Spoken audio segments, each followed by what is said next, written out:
Yung iba dito ay maitim na siya. Ayan o.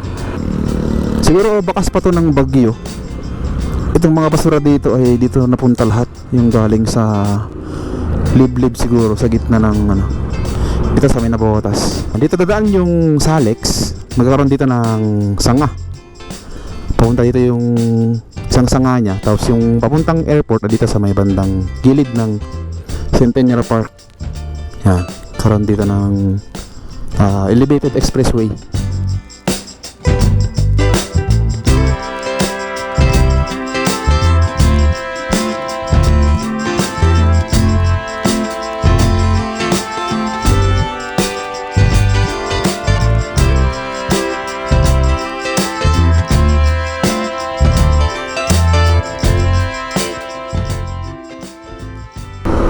Good morning guys, dito tayo ngayon sa may Arten, Zaragoza.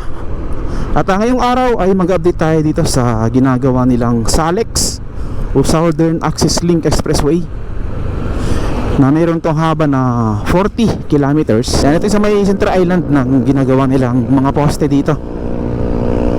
Yan. Yung iba dito ay maitim na siya.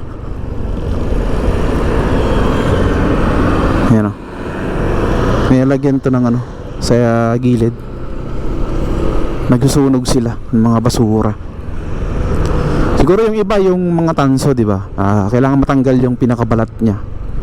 Diyan din siguro nilalagay o sinusunog ng mga taga rito para matanggal yung tanso niya.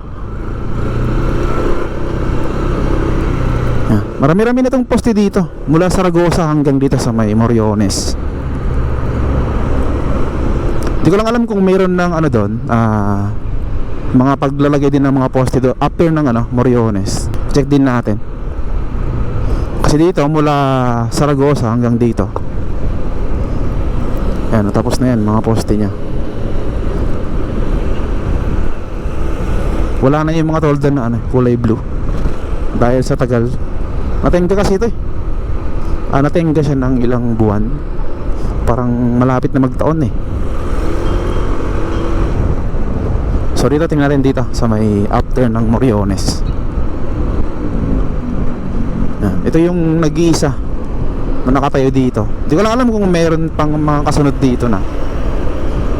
Pero sa akin nakikita eh wala. Wala pang mga dagdag eh. Yan o.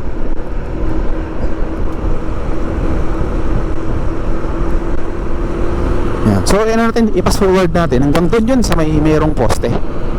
Alright, let's go.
Ito pala yung dagdag eh, yung pa rin dati. As is pa rin. Dalawa dito. Yan. Tapos yung kasunod dito, dun na sa may tulay. Malapit sa Harbor Link.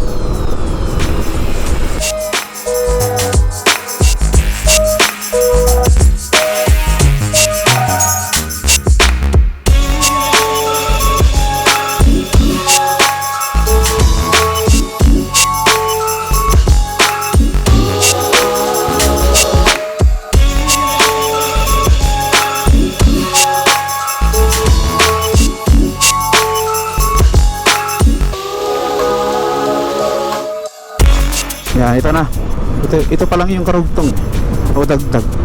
Tsaka dun, after ng tulay, mayroon pa isa.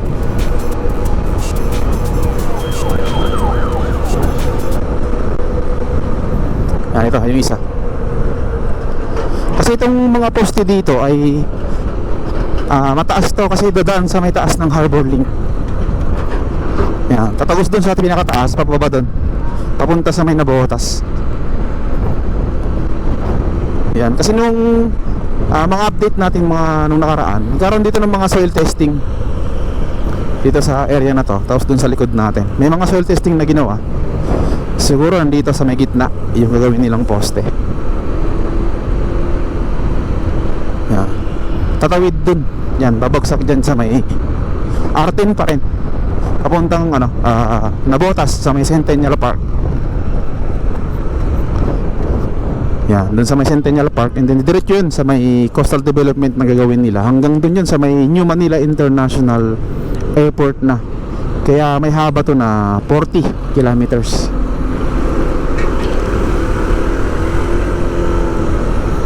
Yan, dito rin, dito banda sa parte na to, dito siya bababa. Yan, kasi may mga poster rin dito kung makikita nyo dito. Kaya pakita ko sa inyo mamaya. Kaya lang yung mga poste dito ay hindi naman na yata nadagdagan. Yung pa rin as is pa rin eh. Tingnan mo dito, meron dyan poste. Siguro tatlo yung poste dito. Ito yung una na poste. Wala na rin yung tolda niya na blue, tanggal na rin.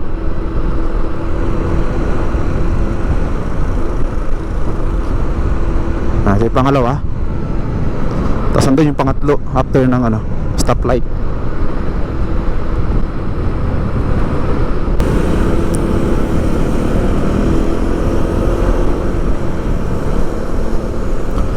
Yan, dito yung pangatlo na poste. Yan, ito. So walang bakas dito ng construction. Tingnan natin yan sa may Tuliahan River, kung meron dyan wala na rin yung dito, mga gamit nila. So yun.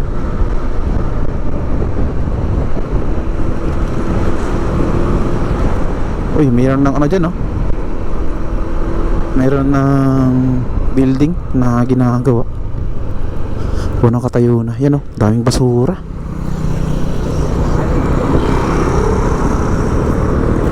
Yan. Siguro bakas pa to ng bagyo.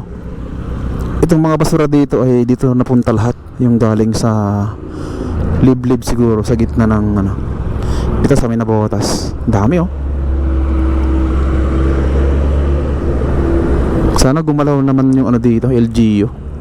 Tapos na kasi itong nalinis ng San Miguel Corporation. Natapos sila noong 2023. Tapos ngayon nagkaroon ng bagyo, dumami na ng basura. Kailangan natin mga Pilipino ay disiplina. Yan. Sa tao din galing yan yung mga basura na yan. Yung mga nakatira sa gilid ng ilog. Yan, sila din nagkakalat yan Kaya hindi malinis-linis tong ilog kasi wala tayong disiplina. Lalo yung mga nakatira sa gilid, yung mga street dwellers. Diyan sila nagtatapon sa ilog. Kaya ang resulta, pag mayroong malakas na bagyo o malakas na ulan, ay nagkakaroon ng baha kasi yung mga drainage system sa Metro Manila ay nababarduhan ng mga ganyan mga plastic, mga styro. May baboy pa dyan nakalutang.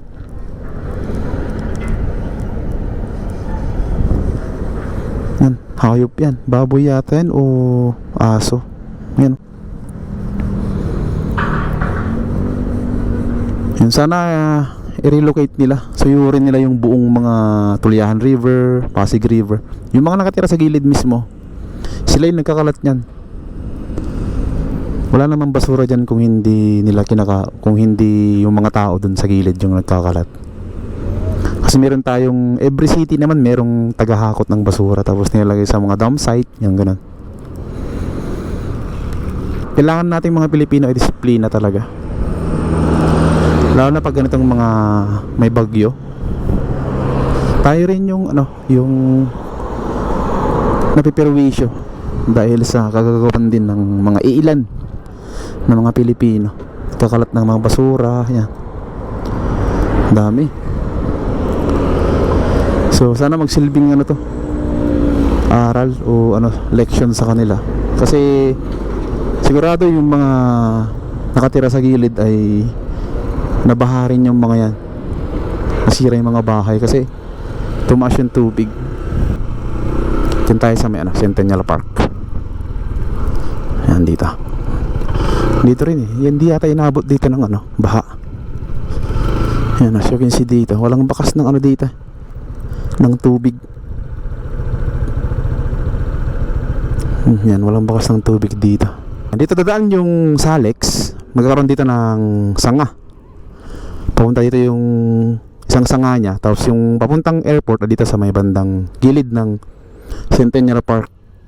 Yan, karoon dito ng elevated expressway. Dadaan dyan sa may coastal development dito sa gagawin nila. Sa may dagat mismo, gagawa sila ng ano dyan. Kung matuloy coastal development, magkaroon ng mga residential, yan. Yung mga condominium dyan. Papunta dun sa may ano, hanggang malapit sa may airport. Tapos yung elevated expressway naman niya ay didiretso sa may New Manila International Airport. So soon, sana ay matupad tong ginagawa nilang plano dito, na magkaroon dito ng mga kabahayan sa may baba ng Navotas o gilid ng Navotas. Wala naman maepektuhan ng mga bahay dito kasi gagawa sila ng reclaim area dito sa may gilid ng Navotas. So kung matuloy man yan ay medyo matagalan din kasi syempre mag-reclaim sila, maglagay pa sila ng mga building. So mga 10 years ulit yung antayin natin kung sakali. Alright, maraming salamat sa pagsama sa akin mula dun sa may Saragosa hanggang dito. Ingat kayo lagi mga kaibigan, and God bless po sa ating lahat. Peace out.